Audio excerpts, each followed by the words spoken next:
Hi, my name is Irene, and I'm going to talk about my dad. Hi, my name is Jenna, and I'm going to talk about my dad. All right, how has my dad influenced me? The biggest thing, I guess, is that Dad always taught us to have Christ as the center of our lives. As kids, we grew up going to church, and at home, we always talked about God. We had prayers together, Bible readings, and especially as I got older, I noticed how much he would invite new believers or non-believers over, and he was always very open about his faith. As kids, we sometimes would laugh. Dad was all about communication.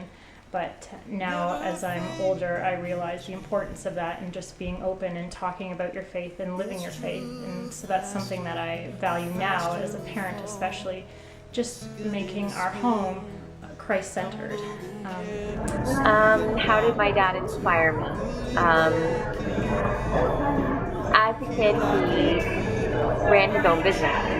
And with that came long hours and a lot of sacrifice, but he never missed birthdays or school functions, school projects. He was always there to help us.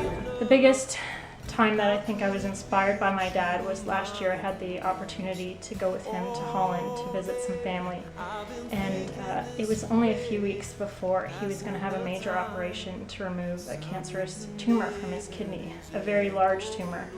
And I went with Dad to this trip, and all of his cousins and family and friends, they just kept looking at him saying, like, how come you look so well? You look so good. You have this big tumor and it's cancerous, and yet you're happy and smiling and you look fantastic. And he kept saying, that's because I'm already healed. And that's how he lived his whole life during his cancer, was God's already healed me and I'm fine. And he continued to do his work even though he was going through chemo. Because it's not until I'm an adult that I actually realize the sacrifice. My dad has always known what he believed, and that was never a question.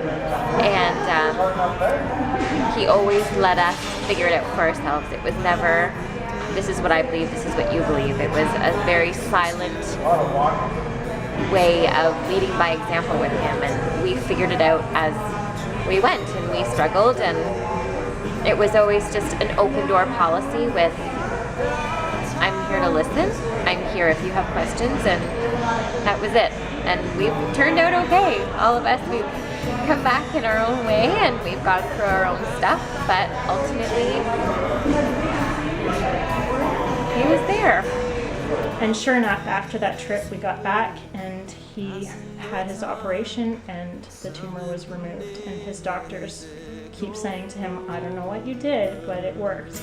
And just seeing how much Dad just knows what God is doing, and he knows that he's in control, and he's not afraid to tell people about it. So that's probably the best thing that my dad has taught me. Passing the time, sounding the name that is echoing